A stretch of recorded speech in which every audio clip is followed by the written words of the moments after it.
আমরা কিছুদিন আগে লক্ষ্য করেছি একটা ভিডিওতে দেখা যাচ্ছে যে বাংলাদেশের জাতীয় সঙ্গীতের বাজছিল, তখন কিছু আন্দোলনকারীর রূপে কিছু বাংলাদেশ বিরোধী শক্তি যারা পাকিস্তানের 71 সালে পাকিস্তানের পক্ষে নিয়েছিল, সেই শক্তি বাংলাদেশের জাতীয় সঙ্গীত বন্ধ করার জন্য স্লোগান দিয়েছে। তো আমরা তারই প্রতিবাদ করার জন্য যে এই বাংলাদেশ আমাদের সবার, আমরা আন্দোলন করেছি আওয়ামী লীগকে নিষিদ্ধ করার জন্য, কিন্তু এই বাংলাদেশ আমাদের সবার, আমরা সেই বাংলাদেশ ওন করি। এই বাংলাদেশের জাতীয় সঙ্গীতকে যারা অপমান করবে তাদেরকে আমরা এভাবেই বারবার জবাব দিব। আমাদের এই বাংলাদেশকে আমরা সবাই মিলে ওন করি, প্রত্যেকটা রাজনৈতিক দল, বাংলাদেশের যারা ক্রিয়াশীল রাজনৈতিক সংগঠন আছে সবাই মিলে আমরা এই বাংলাদেশকে ওন করি, বাংলাদেশের জাতীয় সঙ্গীতকে ওন করি। সেইটারই পক্ষে আমরা যে যারা পাকিস্তানি শক্তি আছে যারা বাংলাদেশের জাতীয় সঙ্গীতকে ওন করে না, আমরা তাদের বিপক্ষে আজকে প্রতিবাদ জানিয়েছি। জাতীয় সঙ্গীত, জাতীয় পতাকা এগুলো হচ্ছে সার্বভৌমত্বের প্রতীক। এজ এ বাংলাদেশে এই অবমাননা কোনোভাবেই নেওয়া যায় না। আমার কাছে মনে হয় যারা এই জাতীয় সঙ্গীতটাকে অবমাননা করে তারা বাংলাদেশের স্বাধীনতাকে অস্বীকার করে। তাই তারই প্রতিবাদে আমরা সবাই আজকে সমবেত হয়ে জাতীয় সঙ্গীত গাইছি। দেখেন, আমরা সবাই প্রথমত বাংলাদেশি। 71-এ যারা বাংলাদেশের স্বাধীনতার বিপক্ষে ছিল তারাই কিন্তু শাহবাগ থেকে বলেন বাংলাদেশের বিপক্ষে স্লোগানটা শুরু করলো।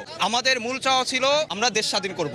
সেখান থেকে 24-এ এসে ফ্যাসিস্ট সরকার হাসিনা তাদের আওয়ামী লীগকে আমরা নিষিদ্ধ চাই, কিন্তু তার মানে এই না যে আমরা জাতীয় সঙ্গীতকে অপমান। তো সেই জায়গা থেকে আমাদের একটাই কথা, আওয়ামী লীগকে নিষিদ্ধ চাই। যারা বাংলাদেশের বিপক্ষে ছিল সব সময় আমরা তাদেরকেও নিষিদ্ধ চাই। এই আয়োজনটা মূলত জাতীয় সঙ্গীতকে অবমাননা করার জন্য। আপনারা কিছুদিন আগে জেনেছেন যে শাহবাগে সম্প্রতি একটি ঘটনা ঘটেছে যেখানে জাতীয় সঙ্গীতকে অবমাননা করা হয়েছে। কিন্তু জাতীয় সঙ্গীত আমাদের জাতিসত্তার অধিকার এবং জাতীয় সত্তার ধারক বলা যায়, এবং জাতীয় সঙ্গীত আমাদের 71-এর প্রতিফলন এবং 24-এর প্রতিফলনও বলা। তো জাতীয় সঙ্গীতকে অবমাননা করে যাবে সেটা হতে পারে। জাতীয় সঙ্গীত অবমাননার বিরুদ্ধে আজকে আমাদের এখানে সমবেত এবং জাতীয় সঙ্গীতকে আমরা ধারণ করছি, সেটাই আমরা বোঝার চেষ্টা করি। আমরা আমাদের জায়গা থেকে যতটুকু ভূমিকা ততটুকু রাখার চেষ্টা করতেছি। বাংলাদেশের সরকার আছে, তারা তাদের জায়গা থেকে যেহেতু তারা জাতীয় সঙ্গীত অবমাননা মানে রাষ্ট্রদ্রোহিতার সামিল, আমরা মনে করি। এমনকি আমাদের বাংলাদেশের যে সংবিধান আছে সেখানেও জাতীয় সঙ্গীত অবমাননার সাথে রাষ্ট্রদ্রোহিতার সামিল বলে উল্লেখিত। তার এই পরিপ্রেক্ষিতে রাষ্ট্র যদি তাদের বিরুদ্ধে ব্যবস্থা নেয় আমরা তাদের পক্ষে থাকবো। রাষ্ট্রের আমরা যেহেতু আপনারা দেখে থাকবেন বাংলাদেশ বিরোধী রাজনীতি কারা করে। সাম্প্রতিক সময়ে আপনারা যত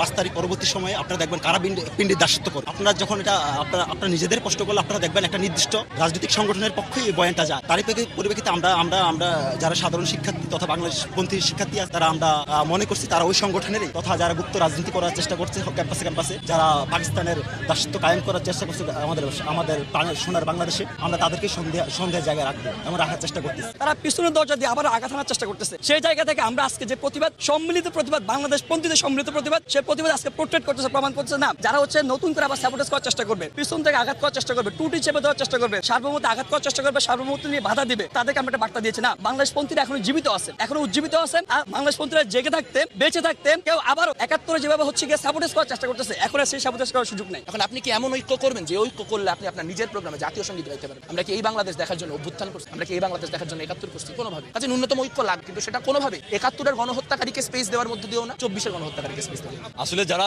জাতীয় সঙ্গীতের মতো রাষ্ট্রের ইন্টিগ্রাল একটা বিষয়কে অবমাননা করতে পারে তারা আর যাই হোক বাংলাদেশি না, বাঙালি না, এবং বাংলাদেশি চেতনার সাথে তারা সম্পৃক্ত না। তারা স্বাধীনতার চেতনার বিরুদ্ধে। এবং তারা কারা? তারা হচ্ছে সেই 71-এর যুদ্ধাপরাধের সাথে যারা জড়িত ছিল তাদেরই উত্তরসূরি। এবং শুধু উত্তরসূরি এমনটা না, তার যুদ্ধাপরাধীরা যে চেতনা লালন করতো এখনকার যুগে তারা সেই চেতনায় লালন করে। তারা তাদের পূর্বপুরুষদের অপকর্মের জন্য ক্ষমতা চাই না, বরং এটাকে তারা গর্ববোধ করে এটাকে নিয়ে। এবং তারা এই যে বাংলাদেশি চেতনার বিরুদ্ধে একটা চেতনা, পাকিস্তানি চেতনা, সেটাকে তারা এস্টাবলিশ করার চেষ্টা করে। এবং এই কারণেই তারা জাতীয় সঙ্গীত সহ্য করতে পারে না, জাতীয় পতাকা সহ্য করতে পারে না, এবং মুক্তিযুদ্ধকে সহ্য করতে পারে না।